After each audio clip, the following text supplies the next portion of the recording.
Franck Ferrand sur Europe 1, au cœur de l'histoire.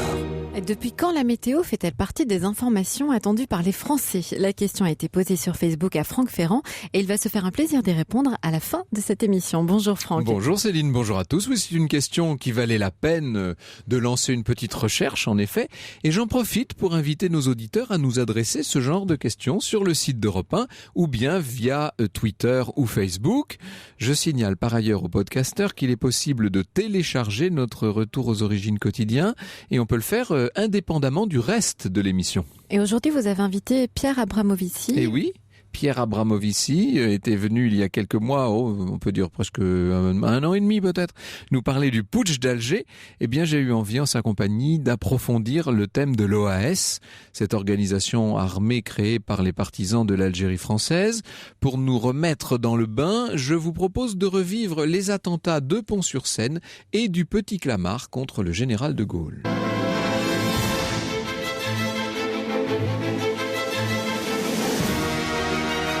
Europe 1, au cœur de l'histoire. Franck Ferrand.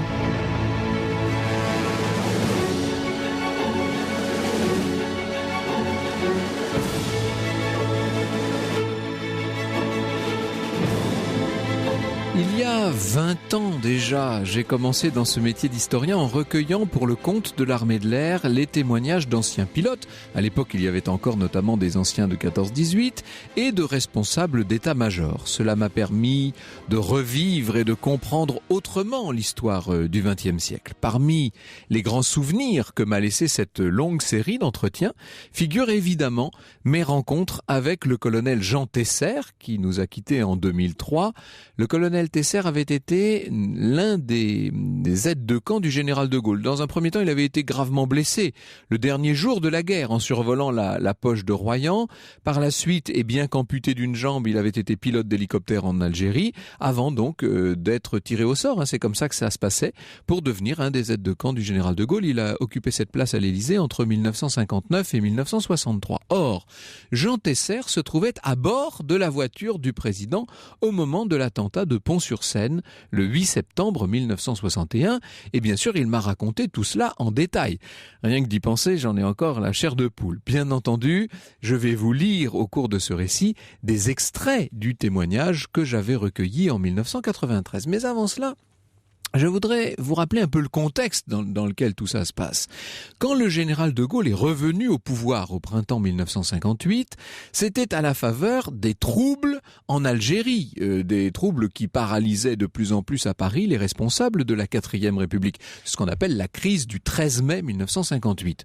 De Gaulle est donc appelé à Matignon par Coty et sa priorité, ce sont évidemment ces fameux troubles algériens. Il fait son grand voyage sur place, notamment à Alger, le 4 juin 1958, vous vous rappelez la déclaration « Je vous ai compris ». Et puis 2 jours plus tard à Mostaganem, il lance carrément « Vive l'Algérie française ». C'est la dernière fois qu'on l'entendra prononcer cette expression, car très vite, la politique que de Gaulle met en place, on va dire, prend ses distances avec les partisans de l'Algérie française. Alors d'un côté, il y a toute une remise en ordre en Algérie, sur laquelle je ne vais pas revenir là aujourd'hui. C'est le plan de Constantine, bien entendu, pour doper l'économie algérienne, donner à ce pays une forme d'autonomie économique. Et puis le plan Chal, sur un plan militaire, bien entendu, qui est une pacification complète de l'Algérie. D'un autre, quand je dis complète, là encore, ça nous entraînerait dans des débats. Mais en tout cas, une forte opération de nettoyage militaire, le plan Chal. Et puis d'un autre côté, d'un point de vue national et surtout international, le général de Gaulle s'est très vite fait une opinion sur l'Algérie et cette opinion penche clairement en faveur de l'autonomie. Officiellement, le retournement de la position de Gaulle date de la fin de 59, mais si j'en crois justement le colonel Tesser, dès le début 59, le président de la République disait en privé, je cite le colonel Tesser, bien sûr que l'Algérie sera indépendante. D'après Tesser, c'est en janvier 59, cette déclaration du général de Gaulle dans sa chambre au cours d'un déplacement, justement.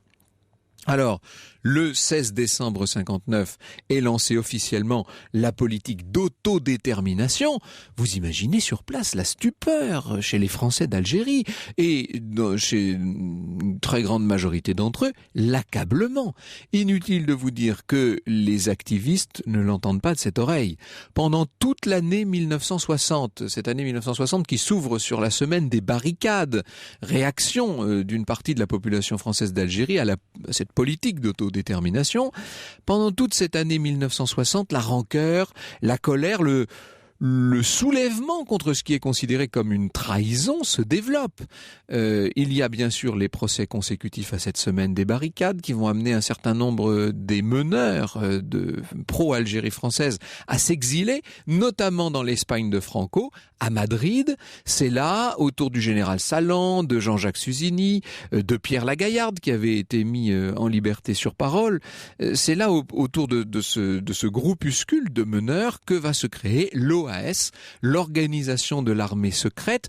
Armée secrète, ce n'est pas un hasard, si on a choisi ce nom, c'est pour faire directement référence, bien sûr, à l'organisation de résistance de la Seconde Guerre mondiale.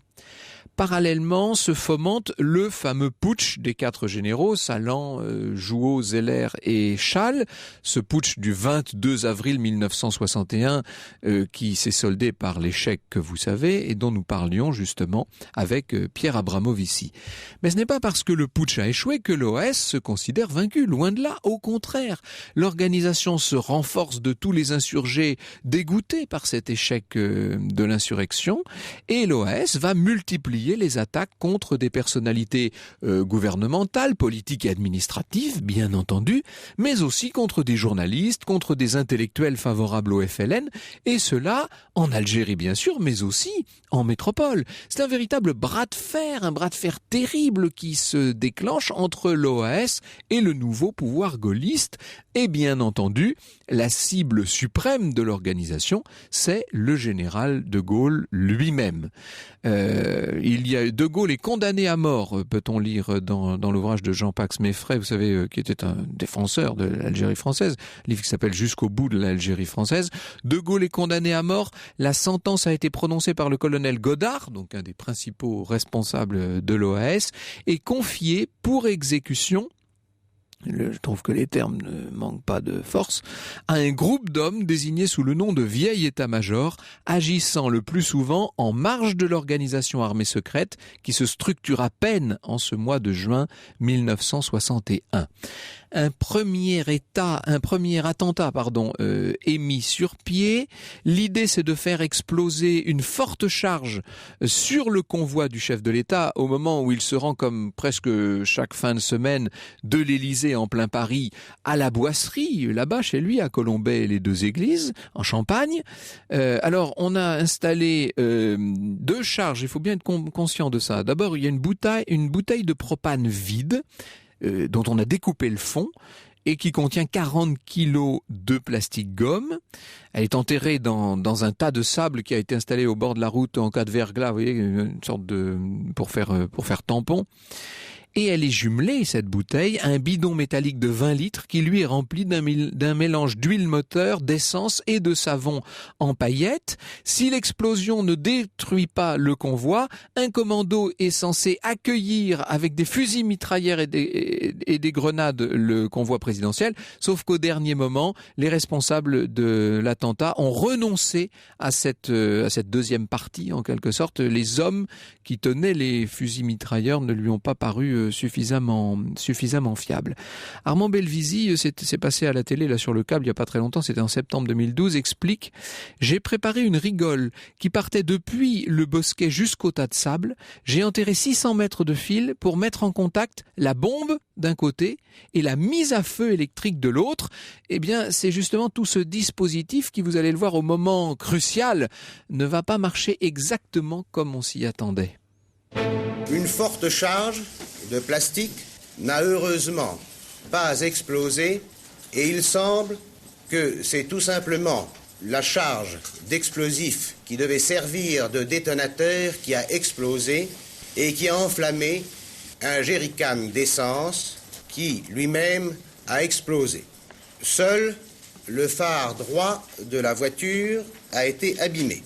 Le président de la République, après s'être enquis du résultat, si je puis dire, de cette explosion, et voyant que personne n'était blessé, a continué sa route vers Colombey-les-Deux-Églises, où il se trouve en ce moment. C'est le premier attentat qui ait eu lieu contre le général de Gaulle. Il n'y en a jamais eu d'autre auparavant. C'est très certainement et très sûrement un attentat organisé par l'OS. Alors voilà, ça c'était la voix du ministre de l'Intérieur, Roger Frey. Dans un instant, je vous propose d'entendre le témoignage du colonel Tesser qui donc se trouvait, lui, à l'intérieur même de la voiture présidentielle au moment de ce premier attentat de Pont-sur-Seine.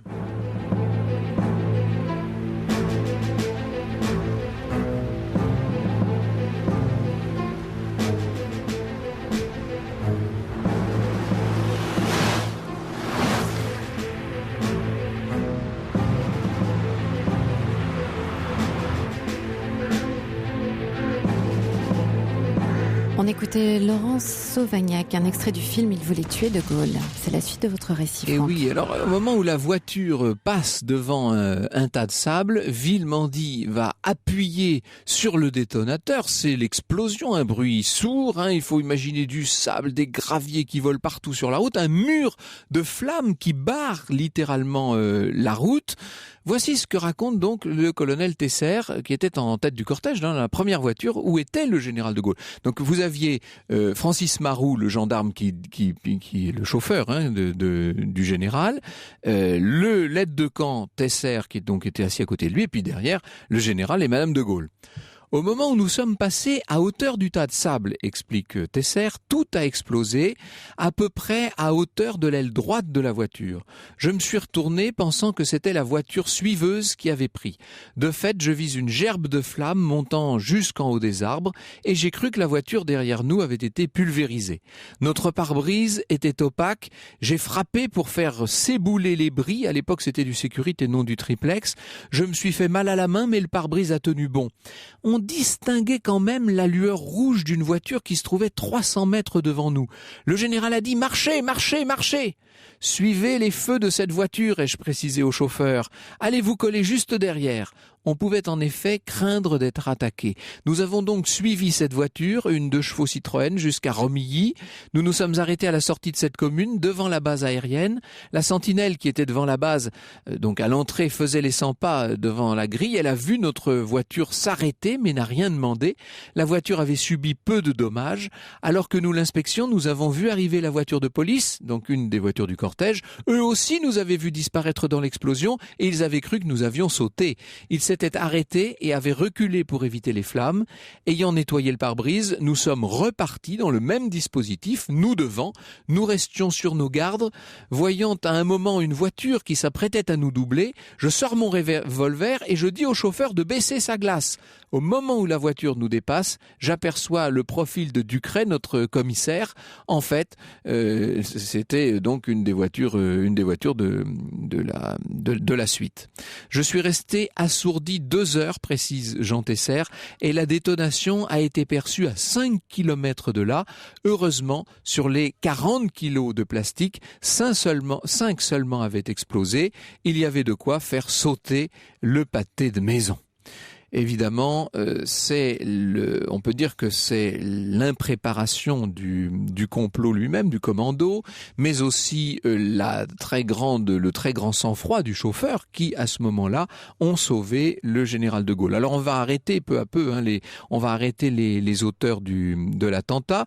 Martial de Villemandy est le premier arrêté. Il avait repris sa voiture, il s'est embourbé un peu plus loin. Un paysan l'a aidé à se désabler. Seulement, il l'a immédiatement dénoncé aux autorités qui menaient déjà l'enquête sur l'explosion. Et c'est lui qui va donner le nom de ses complices. Rouvière, qui est arrêté le 14 septembre. Barbance, le 16 septembre. Manoury, qui est arrêté en novembre. Et puis Cabane de la Prade, c'était celui qui avait fait signe avec des appels de phare pour indiquer que c'était bien la voiture présidentielle qui était en vue de Pont-sur-Seine. Lui s'est enfui en Belgique. Il sera arrêté en décembre. Quant à Belvisy, qui est un peu l'âme du complot, il sera pris en plein Paris fin mai 1962 après un véritable siège autour de son domicile. À l'époque, personne ne fait allusion au cerveau de l'attentat, qui est un certain Germain, qui pourrait peut-être être Jean-Marie Bastien-Thierry. On va parler de Bastien-Thierry à l'instant. Et ce qu'il faut dire, c'est que, évidemment, pendant toute l'année 1962, il va y avoir pas mal d'autres attentats. Pas seulement contre le chef de l'État, bien entendu, mais aussi contre des personnes qui sont pour l'indépendance de l'Algérie, comme Jean-Paul Sartre, un certain nombre de personnalités communistes. Beaucoup de ces attentats sont déjoués par les services de police grâce aux informateurs dans les différents réseaux. L'OAS a été complètement infiltré, il faut le dire, aussi bien en Algérie qu'en métropole. On va voir ça dans un moment en compagnie de Pierre Abramovici. D'autres attentats ont échoué faute de moyens ou peut-être aussi faute de kamikazes. Mais quand même, dites-vous que de mars à septembre 62, il y a une tentative par semaine, si l'on compte seulement celle connue par les services de police. Il est possible qu'il y en ait eu d'autres qui aient échappé, évidemment, à la connaissance des autorités. Le moindre déplacement du général de Gaulle à l'époque fait naître les projets les plus insolites, mais aussi les plus inquiétants. On place des bombes sur les voies ferrées lors de ses déplacements ou sur les routes, bien entendu, vous l'avez compris. On prépare on place des tireurs d'élite sur son passage. On va retrouver à plusieurs reprises des caches de grenades, donc on projetait de jeter des grenades. Ou encore, il avait été aussi question d'envoyer contre le général de Gaulle des chiens dressés qui seraient porteurs de charges explosives qu'on pouvait actionner à distance. Évidemment, tous ces échecs n'empêchent pas au processus qui doit conduire à l'indépendance de l'Algérie de continuer. Les accords d'Évian sont signés en mars 1962. Ils se traduisent par un cessez-le-feu applicable sur tout le territoire algérien et ils sont approuvés par référendum, donc en avril 62, par 91% des votants en France métropolitaine. Je dis bien en France métropolitaine parce que les électeurs des départements d'Algérie ont été exclus de ce scrutin. En juillet 1962, l'Algérie accède donc à son indépendance. Alors ce qu'il faut dire, c'est que, évidemment, l'enquête sur l'attentat de Pont-sur-Seine s'est poursuivie pendant ce temps et que le procès va avoir lieu au palais de justice de Troyes. On est là moins d'un an après l'attentat de Pont-sur-Seine. Le groupuscule a été retrouvé entièrement et donc les responsables sont jugés à Troyes, mais ils sont jugés dans un contexte particulièrement défavorable aux accusés, puisque 6 jours avant l'ouverture du procès pour juger les responsables de l'attentat de Pont-sur-Seine, un autre attentat contre le général de Gaulle, bien plus violent encore celui-là, a eu lieu. C'est l'attentat du Petit Clamart que je vous propose de revivre dans un instant. Europe 1, 14h, 15h. Au cœur de l'histoire. Franck Ferrand. Et c'est la dernière partie de votre récit, Franck, sur les tentatives d'assassinat de De Gaulle. Et oui, donc c'est le mercredi 22 août 1962 que va avoir lieu le fameux attentat dit du Petit Clamart. Il est environ 8h moins le quart quand le convoi présidentiel quitte l'Élysée à bord d'une DS-19. Le général de Gaulle est assis à l'arrière, il a sa femme à ses côtés bien entendu, et à l'avant il y a toujours le même chauffeur, Francis Maroux, extraordinaire chauffeur du chef de l'État, et à côté de lui, cette fois à l'époque il était colonel, il n'était pas encore général, Alain de Boissieu, qui est le gendre du président de la République et qui donc est à la place du passager. Petite escorte cette fois, c'est-à-dire juste la DS du chef de l'État et puis une voiture de police dans laquelle sont 2 gardes du corps et un médecin, et puis 2 motards quand même de la préfecture de police, de gendarmes motocyclistes. Bon. Alors, voilà ce qui a été prévu cette fois. Il n'est plus question de bombes cette fois. Celui qui organise cette opération qui porte le nom de code Charlotte Corday, tout un programme, c'est bel et bien Bastien-Thierry. C'est lui qui doit donner le signal à toute une série de tireurs. Il se tiendra environ 300 mètres en avant et il va agiter, au passage du cortège, il va agiter un journal. Et à ce signal, le feu doit être ouvert instantanément par les 2 fusils fusils mitrailleurs qui sont dans une estafette dont tout l'arrière a été aménagé exprès pour l'occasion. La voiture présidentielle doit être prise donc sous un feu terrible en pleine face, bien entendu. Voici ce que Bastien Thierry racontera à Jean-Marc Théoler et Maurice Denuzière dans Le Monde. Pour connaître le départ de l'Élysée, c'est relativement facile, dit-il. Nous savons que la voiture ne sort pas toujours par la porte officielle de la rue Saint-Honoré, mais par une petite porte donnant sur une rue perpendiculaire à la rue Saint-Honoré. Nous savons qu'il y a toujours autour de l'Élysée en permanence des policiers en uniforme et en civil. Il n'est donc pas question de placer un guetteur aux portes de l'Élysée, comme l'a dit la presse, car il serait immédiatement repéré par les policiers en civil ou en uniforme postés là tout exprès. Nous savons à 10 minutes près l'heure de la sortie du convoi officiel, sa composition et l'immatriculation des voitures. Par contre, nous ne savons pas l'itinéraire qui est déterminé au dernier moment par ceux-là même qui se trouvent dans le convoi. Nous postons donc quelqu'un à la bifurcation des deux itinéraires. L'endroit en question, ce sera donc le Petit Clamart où a lieu l'attentat. Alors, nous avons tout à l'heure, je vous ai lu un extrait du témoignage du colonel Tesser qui était dans la voiture du général de Gaulle à Pont-sur-Seine. Voici maintenant le témoignage que livrait sur l'antenne d'Europe 1 en 1977 celui qui était devenu le général de Boissieu et qui se trouvait donc dans la voiture au Petit Clamart. On a des balles qui passent partout, le plafond intérieur, le revêtement intérieur tombe, les balles passent, en particulier il y en a une qui passe entre les jambes du couple présidentiel, puisqu'on trouvera la douille entre les pieds de Madame de Gaulle. Bon, et là, la voiture bouge, un peu éclate, Marou me regarde et je lui dis, d'un air de dire qu'est-ce qu'on fait, je lui dis foncez, foncez, foncez. Ce qui a sans doute effectivement, là, Marou a été extraordinaire, parce qu'il a sans doute sauvé de Gaulle aussi. La voiture bouge comme ça, on s'en sort, et je vois la seconde voiture. Et là, je me suis dit, on est foutu parce qu'ils vont nous avoir. Et je me retourne, or, le général et la femme étaient toujours assis normalement. Et là, j'ai hurlé, père, je vous prie, baissez-vous. Pour la seconde fois. Il dit, là, j'ai dû hurler tellement fort que, effectivement, il s'est baissé. Et au moment où il s'est baissé, il y a une balle qui a été tirée par Vatin, on saura après, qui a traversé la vitre à l'endroit où était la tête de Gaulle. Et ça, c'est vrai que ça l'a sauvé. On a assez souvent entendu le général de Boissieu raconter cet épisode. Il aurait d'ailleurs dû être aussi du premier convoi, si je puis dire, puisqu'il avait cédé la place au colonel Tesser tout à fait à la dernière minute, au moment de monter en voiture, pour une simple raison d'intendance. C'est évidemment... il faut se remettre dans le contexte de l'époque, ce sont des chocs terribles pour l'opinion. On n'arrête pas de tirer sur le chef de l'État. Bonjour Pierre Abramovici. Bonjour. L'OAS est devenu pour l'État gaulliste en place l'ennemi public numéro 1, bien entendu. Cette organisation ne s'est pas contentée seulement de ces quelques attentats, c'est le moins qu'on puisse dire. Non, c'est compliqué. L'OAS est un mouvement qui existe en fait depuis longtemps. Quand elle est créée en tant qu'OAS, elle a déjà un passé activiste. Et ce passé activiste fait que vous avez des gens qui en réalité ont l'habitude déjà de poser des bombes en métropole, qu'on appellera pour des raisons qui n'ont rien à voir, on appelle ça les poujadistes, c'est issu d'un mouvement qui est un mouvement de défense des consommateurs, etc. Et en fait, ils posent des bombes pendant des années, donc on va recruter chez ces gens-là. Ces gens ont l'habitude, tout simplement, de manier explosifs, bombes incendiaires, ce genre de trucs. Donc on va beaucoup recruter en métropole là-dedans. Vous avez aussi ce qu'on appelle les contre-terroristes. Cette fois-ci, c'est en Algérie. Et ceux-là tirent avec des armes. Ils tuent des gens, si vous voulez, depuis des années. Et c'est là qu'on va recruter l'OAS. Alors, on va revenir évidemment sur cette organisation, sur ce climat incroyable de l'époque, sur les conséquences politiques majeures que ça a pu avoir. Et puis pour commencer, bien sûr, nous allons revenir avec vous sur ces deux attentats de Pont-sur-Seine et du Petit Clamart. Franck Ferrand, 14h, 15h sur Europe 1.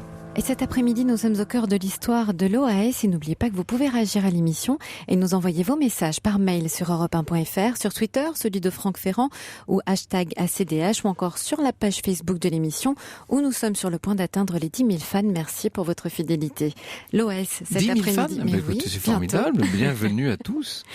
Alors, cette deuxième attentat, celui du Petit Clamart, impliquait quand même beaucoup de tueurs, si je puis dire. Il y avait 12 tireurs qui avaient été embusqués, les deux principaux dont j'ai parlé sur l'estafette, mais il y en avait tout le long. Ça devait faire des tirs, ce qu'on appelle un feu croisé, fondamentalement. Alors, très vite, parce qu'on n'imagine pas quelle a été l'efficacité des services de police de l'époque. C'est une véritable guerre que se livre d'un côté l'État gaullien et de l'autre l'OAS. Très vite sont arrêtés arrêté en moins d'un mois tous les participants, qu'ils aient été d'ailleurs ou non présents au Petit Clamart. 9 sont arrêtés et 6 entrent à ce moment-là dans la clandestinité, mais ils sont tous identifiés. Voilà, ils sont pas tous arrêtés, mais ils sont tous identifiés. Et puis, celui qui va payer, si je puis dire, c'est Jean-Bastien Thierry, qui lui sera condamné à mort. Et fusillé. Et fusillé. Celui qui est le plus intéressant, qui n'a jamais été retrouvé, enfin on l'a retrouvé, je veux dire, des années plus tard, je l'ai même interviewé, c'est Georges Watin, c'est celui qui tire. Watin avait une phrase assez amusante, qui était assez cruelle, si j'ose dire, qui était « Nous avons tiré sur le général de Gaulle pour lui apprendre à vivre ».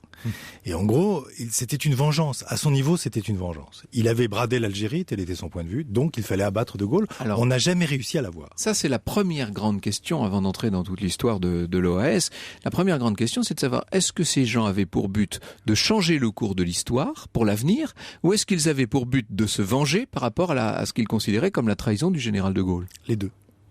Les deux. Vous avez d'une part des pieds noirs, basiques si j'ose dire. Watin est en cet égard assez typique. C'est un fils de petit ou plutôt de grande propriété terrienne d'Algérie. Donc c'est un pied noir tout à fait normal, absolument ordinaire, qui va devenir ce qu'on appelle un contre-terroriste, c'est-à-dire qu'il va faire des attentats ciblés contre des Algériens dans la lutte contre le FLN. Donc cet homme va se transformer progressivement en tueur. Et puis il croit effectivement au général de Gaulle. Et le général de Gaulle, entre guillemets, le déçoit, et donc il se venge. Lui, c'est très clair. Et de l'autre côté, vous avez des militaires. Par exemple, vous avez Alain de la Tocquenay. Alors Alain de la Tocquenay, c'est l'inverse. Lui, il veut renverser le général de Gaulle pour des raisons politiques. Il est plutôt vichiste de tradition historique. La Tocquenay est un déçu du discours du « je vous ai compris ». Lui dit « j'ai découvert et compris à ce moment-là que le général de Gaulle allait, entre guillemets, nous trahir. Dès lors que je l'ai compris, eh bien j'ai décidé d'attaquer le général de Gaulle comme symbole de la République que je déteste ». Et donc la Tocquenay va effectivement faire partie du commando, exactement au même titre que de Watin, ils sont ensemble. Et la Tocquenay et Watin n'ont pas les mêmes buts et ils sont côte à côte en train de tirer sur le général. Alors j'ai dit tout à l'heure dans mon récit, pour aller un peu vite, que cette OAS était créée, était visible à partir du début de l'année 1961. En fait, elle existait déjà à ce moment-là. Elle existe depuis longtemps. Si vous voulez, ce qu'on appelle les contre-terroristes en Algérie, ce sont donc des gens qui se transforment progressivement en assassins, en tueurs, en ce que vous voulez, peseurs de bombes, etc., contre le FLN, dans un premier temps. Et leur confiance va au général de Gaulle et au milieu militaire, puisqu'ils pensent, à tort, on le verra, que l'armée est la seule à pouvoir assurer, si j'ose dire, la défense de l'Algérie française. Watin, toujours lui, a une remarque assez amusante là encore, puisque Watin était très cruel dans ses remarques. Nous étions un métropolitain ou un pied noir pour 10 Algériens, il suffisait que chacun d'entre nous en tue 10 et l'affaire était réglée. Ah oui, ça pourrait être réglé, ça aurait été réglé, mais là on est dans des idées, des principes totalement extrémistes. Est-ce que tous les membres de l'OAS sont à ce degré d'extrémisme? Non, vous avez des gens comme par exemple Belvisi, il n'est pas extrémiste du tout. Belvisi croit sincèrement, il me l'a dit à plusieurs reprises, il croit sincèrement que la guerre d'Algérie va être réglée, que la question algérienne va être réglée par la mort du général. Il le croit. Il croit qu'effectivement, il suffira de faire ça. Et plus généralement, ils croient tous qu'effectivement, le seul moyen de lutter contre cette braderie de l'Algérie, à des gens qu'ils détestent et qu'ils méprisent, c'est évidemment de les combattre par les armes. Donc le contre-terrorisme, c'est une défense, si j'ose dire, catégorielle presque, des pieds noirs, qui va ensuite s'allier avec les militaires déçus, qui vont être déçus par le général, après le 16 septembre 1959, c'est-à-dire après l'autodétermination. Et à ce moment-là, on en arrive au putsch, et c'est la déception suprême. Le putsch qui rate. Et à partir du moment où le putsch rate, les militaires, évidemment, pour certains... Il y a eu une exacerbation à partir de là. Totale, mais l'OAS, cette fois-ci, existe concrètement. C'est-à-dire que l'organisation armée secrète a été fondée. Au moment du putsch, elle est présente dans les rues d'Alger, en tant que telle. Et ensuite, elle se scinde en 2 OAS, une métropolitaine et une algérienne, qui ont des buts différents, un fonctionnement différent et un nombre de victimes différents. En Algérie, le nombre de victimes va être absolument inimaginable. En métropole, il y aura peu de victimes, il y en aura mais peu. En revanche, il y aura énormément d'attentats. Oui, alors des attentats de tous ordres qui n'obéissent pas à un modus operandi systématique. Il y a toutes sortes d'attentats qui ne sont pas du tout, dont certains sont très improvisés, dont d'autres ont l'air d'être au contraire particulièrement bien préparés. Ça dépend beaucoup des individus finalement, tout ça. Prenons par exemple Belvisi, restons-y. C'est un monsieur tout à fait charmant aujourd'hui. C'est un honorable personnage qui vous explique assez gentiment que quand il prépare la bombe de Pont-sur-Seine, il va l'essayer. Voilà, c'est ça. Oui. Alors il dit, je vais essayer à la cité universitaire et je fais péter le pavillon tunisien. Pourquoi pas ? Alors dans d'autres circonstances, on décide de faire une nuit bleue, ce qu'ils appellent les nuits bleues à ce moment-là. On fait péter tout d'un coup 50 bombes dans 50 endroits différents. Ce qu'il faut dire, c'est que l'OAS, à partir du putsch, a un chef en métropole. Ce chef, c'est le capitaine Sergent. Et Sergent donne des instructions très précises qui sont de ne pas faire de victimes. Et ça va complètement rater, dans la mesure où il y aura des victimes, et surtout il y aura un attentat absolument effrayant que l'OAS ne revendiquera pas, que le gouvernement n'attribuera pas à l'OAS, pour des raisons qui sont des raisons évidentes eu égard à la date. C'est en l'occurrence le 18 juin 1961, l'attentat du train Strasbourg-Paris, qui fera le plus grand nombre de victimes d'un attentat quelconque sur le territoire métropolitain depuis la Seconde Guerre mondiale jusqu'à nos jours. Et cet attentat qui fera 18 morts et 350 blessés est un attentat OAS qui a été indemnisé en 1966 au titre d'un attentat OAS, mais que le gouvernement a refusé de reconnaître parce que le 18 juin, officiellement, l'OAS n'existe pas. Eh oui.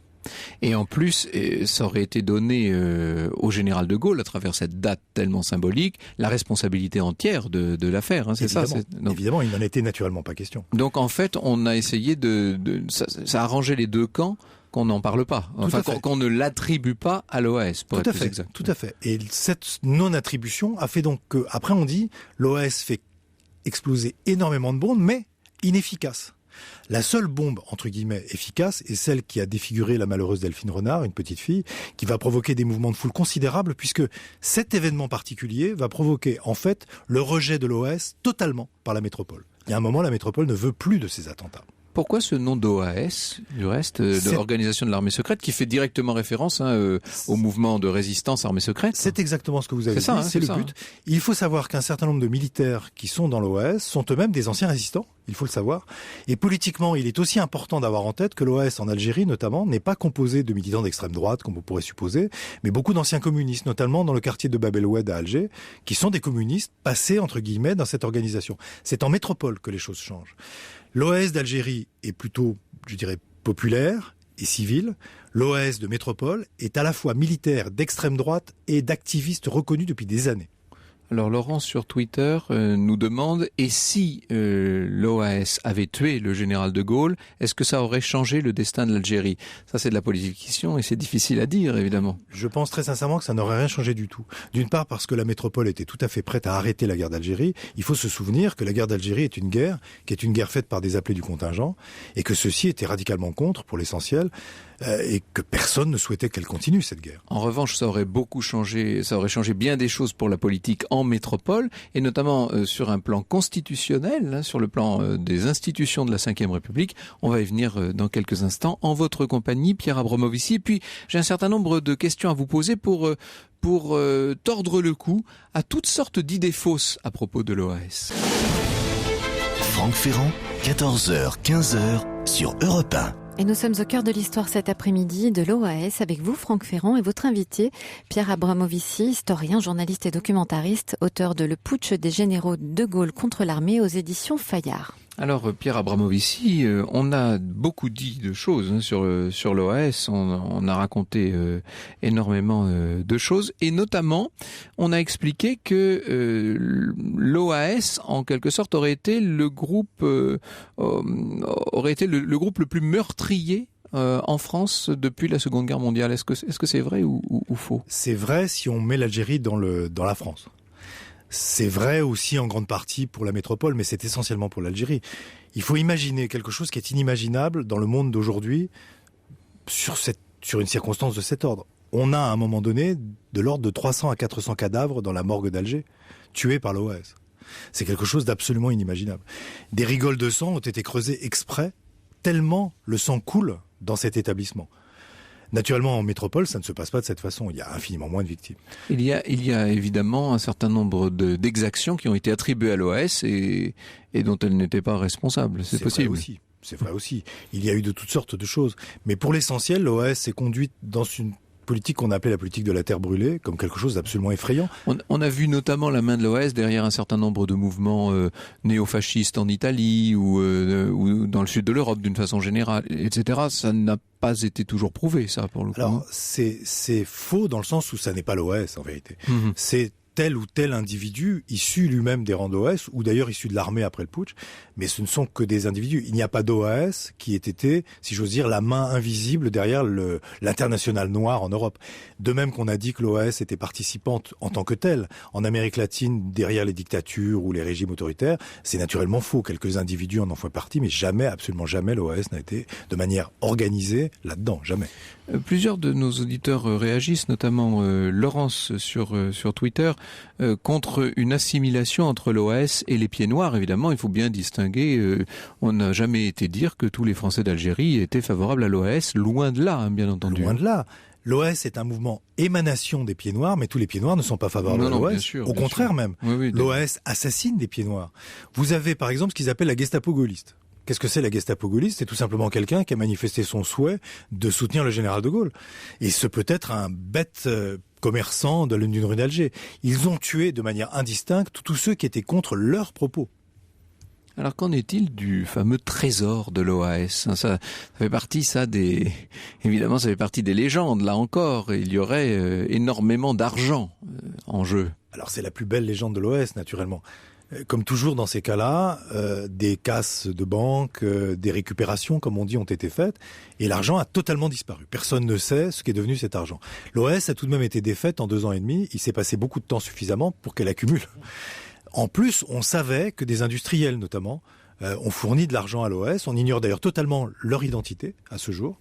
Mais on sait qu'ils ont donné effectivement de fortes sommes. Or, même la clandestinité, même quand elle coûte cher, ne suffit pas à expliquer l'absence de cet argent. Donc cet argent est allé dans une poche. Mais laquelle ? En 1974, un certain nombre d'anciens de l'OAS se sont retrouvés, je dirais, réintégrés dans les rangs de la politique ordinaire.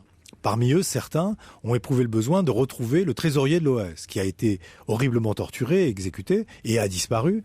Et la légende veut que ces gens, qui en quelque sorte auraient eu besoin d'argent pour rentrer dans le rang, eh bien, on a récupéré ainsi, après l'exécution de ce monsieur Gorel, c'était son nom, de cet argent qu'il aurait eu entre les mains. Le souci, c'est que comme on n'avait jamais vu l'argent avant, on ne sait pas davantage où est passé l'argent après. On est là dans les zones d'ombre totales de la vie politique. Hein. Totalement, ouais. Totalement. Alors justement, quelles ont été les conséquences de cette série d'attentats, de cette violence instituée et entretenue par l'OAS sur la vie politique française? On dit toujours que c'est parce qu'il avait échappé à tous ces attentats. Je dis tous ces attentats parce qu'il n'y a pas seulement eu Pont-sur-Seine et le Petit Clamart. Hein. Il y a eu en tout 19 tentatives d'attentats contre De Gaulle. Hein. Dont une, 1 an et demi après la guerre d'Algérie. Oui, voilà. La dernière se passe. Là, on est dans la vengeance pure et simple. Là. Totalement. Le Montfaron, oui, absolument. Le Montfaron, on ne sait même pas pourquoi on va commettre un attentat. C'est fini. De Gaulle est là. Et en plus, pour le coup, il a été désormais intronisé par le peuple français. Il n'y a plus aucune raison. Alors voilà, justement, on dit que c'est parce qu'il avait survécu à tous ces attentats que le général de Gaulle a modifié les institutions et qu'il a plaidé en faveur de l'élection du président de la République au suffrage universel. Est-ce qu'il y a un lien de cause à effet de cet ordre ? Il y a un double lien entre l'OAS et les attentats et le putsch des généraux. C'est-à-dire dans les deux cas, c'est l'instabilité du pouvoir. Le putsch des généraux, déjà l'élection au suffrage universel est contenue dans le fameux discours du Carteron. Elle est contenue en fin de discours. Déjà, il laisse entendre qu'on va y arriver. Mais naturellement, que se passerait-il si le chef de l'État disparaissait dans ces conditions-là ? L'autre élément très très puissant de la réflexion constitutionnelle du général de Gaulle, c'est l'article 16. L'article 16 de la Constitution, il faut le savoir, a été appliqué entre le putsch des généraux et l'attentat de Pont-sur-Seine. Précisément l'attentat de Pont-sur-Seine. Pendant ce laps de temps, le président de la République s'est attribué, pour la seule fois de la Ve République, la totalité des pouvoirs. Que se passe-t-il si le chef de l'État disparaît ? Il possède entre ses mains tout le pouvoir en totalité. L'article 16 de la Constitution, sans l'élection au suffrage universel, c'est la dictature. Donc le général de Gaulle était, j'imagine, tout à fait conscient de ce que représentait comme risque pour la société française moderne qui était en train de se créer, et que le général créait à ce moment-là, de laisser entre les mains d'un homme seul un tel pouvoir sans aucune espèce de contrepartie populaire. Mmh. Cet article 16 serait l'enfant, en quelque sorte, de la violence de 61-62 ? Ça ne fait aucun doute. Ouais.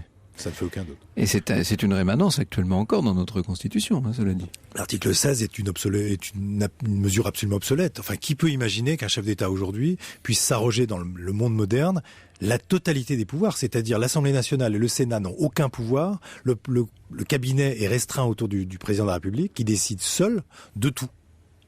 Alors vous aviez, il y a une vingtaine d'années, consacré à l'OAS un film qui s'appelait OAS contre De Gaulle. C'est exact. Et vous aviez donc rencontré à l'époque tous ceux qui étaient les survivants de cette époque. Ils étaient très nombreux en 1993. Je vous propose d'écouter un extrait de ce film. On avait tellement le cœur, à ce moment-là, on avait tellement le cœur à le tuer, et moi particulièrement. Et non, on va tuer tout le monde. Et j'ai décidé à tuer sur la vieille et sur tout le monde. J'ai décidé à faire un massacre. Il devait être tué. Il y a eu un concours de circonstances fâcheux, une barricade invraisemblable, 15 balles logées dans la voiture, 245 balles tirées, et pas un blessé, sauf quelqu'un qui a un petit doigt un peu abîmé dans une voiture. Je ne sais pas si vraiment l'Algérie serait restée française. Je ne sais pas. À l'époque, je le croyais fermement. Aujourd'hui, je me pose la question de savoir si, même avec l'élimination du chef de l'État, je ne sais pas si on aurait pu garder l'Algérie. Je ne sais pas. Ou il fallait présenter l'affaire autrement. Mais bon, on aurait aimé garder l'Algérie. Bon, enfin, je ne dis pas qu'on a oublié, on n'a pas oublié. Bon, enfin, on est bien en France. On vit bien. C'est vrai. La preuve, c'est que je suis libre. Oui, vous ne manquez pas d'humour comme conclusion. C'est Belvizy. C'est Belvizy, ça. Oui. Alors justement, il faut peut-être revenir sur les différentes personnalités de l'OAS. Que sont-ils devenus après? Parce que petit à petit, tout ça s'est dilué, bien entendu. Le général de Gaulle est resté au pouvoir encore longtemps, jusqu'en 1969. Commençons par le début. Les autorités françaises ont d'abord amnistié l'OAS. Il y a d'abord eu une mission qui a été diligentée par le ministère de l'Intérieur, qui dès 1962-63 est partie essentiellement en Espagne, pour l'essentiel, négocier avec ce qui restait de l'OAS sur la thématique de on vous fiche la paix et vous arrêterez de commettre des attentats sur notre territoire. Pour l'essentiel, ça fonctionne. Vous avez ensuite les maniaques qui veulent continuer à toute force. Et ceux-là, certains on les enlève, on les arrête, on les envoie en prison. Et donc ces gens vont rester en prison pour beaucoup jusqu'en 1968. Et puis en 68, premier problème, mai 68. Dans la crainte d'un coup de force des communistes, cette fois-ci, on amnistie intégralement les gens de l'OAS en se disant ils vont servir. Puis rien ne se passe de 1968 à 1974, excepté quelques individus qui rentrent et qui réintègrent la politique. En 1974, il y a un mouvement général qui est un mouvement, il faut le dire, d'intégration d'un certain nombre de cadres de l'OAS à l'intérieur de la politique française par le biais de ce qu'on appelait les républicains indépendants, de Valéry Giscard d'Estaing, qui les a fait rentrer dans la politique. Et il y avait une raison, puisque comme le dit l'ancien chef de cabinet du général de Gaulle dans mon film, il y avait des complicités au sein du gouvernement. Ah oui ? Bien sûr. Ah mais alors là, vous nous envoyez à 30 secondes de la fin une révélation incroyable. Ça n'en est pas une, elle est connue depuis longtemps. Demandons donc à certains qui étaient Castor et Pollux au gouvernement. Et donc, ces personnages ont fait rentrer ces anciens, si j'ose dire, activistes à l'intérieur de l'appareil d'État ordinaire, dans la politique ordinaire, et certains d'entre eux ont basculé, si j'ose dire, dans l'extrême droite traditionnelle, comme par exemple Pierre Sergent, qui est devenu député du Front National, d'autres qui sont rentrés dans les organisations politiques tout à fait traditionnelles et ordinaires, et certains jeunes qui soutenaient la politique hostile au général de Gaulle au sein de l'OAS ou du soutien à l'OAS, notamment en métropole, ont fait de très brillantes carrières au sein de certains partis. Oui. Donc, en fait, il y a eu dilution progressive et... Totalement dilution. Pour ne pas dire diffusion, en tout cas dilution, dites-vous. Absolument, mais c'est, comment dirais-je, c'est une certaine logique. Après tout, chaque camp a ses extrémistes qui ont réintégré la logique normale des institutions. Et en face, bien entendu, tous ceux qui combattaient l'OAS s'étaient organisés aussi. Absolument. Alors vous aviez l'essentiel autour d'une organisation qui s'appelait le PSU, le Parti Socialiste Unifié, qui était, je dirais, la grande force de lutte contre l'OAS, et les communistes qui ont récupérer cette force. C'est-à-dire que les communistes n'étaient évidemment pas sympathisants de l'OAS, en rien. Non, mais pro-FLN. Donc, ils étaient pro-FLN. Ce qui s'est passé, c'est que les morts de Charonne, qui sont en fait, si j'ose dire, un avatar de cet épisode, ont fait que le Parti communiste s'est retrouvé en première ligne et a dit, c'est nous qui sommes les grandes victimes. Donc à partir de là, le Parti communiste s'est présenté comme la grande force anti-OAS. Mais en réalité, c'est ce PSU qui était composé pour beaucoup d'anciens résistants, armés. Et l'une des grandes anecdotes bien connues, c'est un réalisateur de télévision qui s'appelait Kershbron, qui avait organisé un réseau de résistance anti-OAS, et ils avaient créé un faux film qu'ils avaient déposé au Centre national du cinéma, et ils s'entraînaient avec de vraies armes pour le faux film dans le bois de Vincennes. Oui, comme vous dites, avec de vraies armes, néanmoins, c'est ce qu'il faut en retenir. Et puis il y aurait beaucoup à dire aussi sur les organisations gaullistes qui se sont développées contre l'OAS, mais nous n'en avons plus le temps là maintenant, malheureusement. Merci beaucoup Pierre Abramovici. Je sais qu'actuellement vous êtes en train de préparer un livre dont le thème tourne autour de la Seconde Guerre mondiale. On aura l'occasion d'en reparler ensemble au début de l'année prochaine. Et puis, je rappelle bien entendu le titre de votre ouvrage, le dernier paru, Le putsch des généraux, De Gaulle contre l'armée. C'était édité chez Fayard. Europe 1, au cœur de l'histoire. Retour aux origines. Et vous pouvez poser vos questions à Franck Ferrand sur Europe1.fr, sur Twitter ou encore sur Facebook, comme l'a fait Diane Ouméa, qui vous demande, Franck, pourquoi le sujet de conversation préféré des Français, en tout cas l'un des sujets préférés, la météo. Elle vous demande également qui furent les ancêtres de Laurent Cabrol. Eh oui, les ancêtres de Laurent Cabrol, il les connaît bien du reste. Ils ne sont pas très anciens, vous savez, ces ancêtres-là, puisque la météo, au sens où on la connaît, où on la suit aujourd'hui, date du milieu du 19e siècle en vérité. C'est cette grande période où la science fait son apparition sur la scène publique et c'est l'époque du Second Empire. D'ailleurs, c'est à la demande de Napoléon III qu'est organisé un premier réseau européen de données atmosphériques qui va être mis en place par Le Verrier, qui fonctionne dès 1856. L'Observatoire de Paris diffuse des télégrammes d'avertissement au port, parce qu'évidemment, cette météo, elle s'est d'abord développée pour la navigation maritime et puis aussi, ne l'oublions pas, pour des raisons militaires. Donc ce sont les marins et les militaires qui ont été les premiers intéressés. Ça s'est développé bien entendu beaucoup dans les années 1870 et 1880. Le premier congrès international de météo au sens propre est ouvert en 1873 à Vienne et il y a quand même 31 spécialistes venus de 20 pays qui assistent à ce congrès. Je vous dis, on est dans cette période des savants, vous savez, etc., de la science qui progresse. En 1915-1916, alors là, évidemment, sous l'effet des opérations de guerre, hein, et pour des raisons évidemment militaires, plusieurs services météorologiques aux armées sont créés, en particulier pour la toute nouvelle aviation, pour l'artillerie, et puis aussi pour les compagnies de gaz de combat, malheureusement. Après la Première Guerre mondiale, en 1921, est institué le Bureau central météorologique, qui est étoffé, érigé en Office national météorologique, l'ONM, qui va devenir la météorologie nationale après la Seconde Guerre mondiale en 1945. Ça, évidemment, on connaît ça. Alors ensuite, ça va être, ce sont les médias qui prennent le relais. C'est notre Albert Simon sur Europe numéro 1. C'est d'une façon générale tous ceux qu'on a pu voir entendre à la radio et voir à la télévision, qui vont mettre en place un véritable discours, un vocabulaire spécifique que vous connaissez bien. Mais ça n'est déjà plus de l'histoire, c'est presque pour nous de l'actualité. Bonjour Elena Mornin. Bonjour Franck, bonjour à tous. Vous savez que vous êtes mon cumulonimbus préféré, celui qui nous éclaire. Je sais pas comment je dois prendre ça. C'est celui qui nous éclaire, voilà.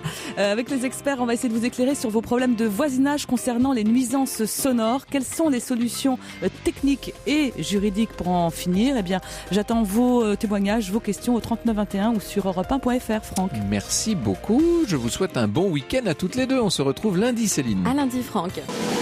Franck Ferrand sur Europe 1. Au cœur de l'histoire, au cœur de l'histoire, au cœur de l'histoire, au cœur de l'histoire, au cœur de l'histoire, au cœur de l'histoire, au cœur de l'histoire, au cœur de l'histoire, au cœur de l'histoire, au cœur de l'histoire.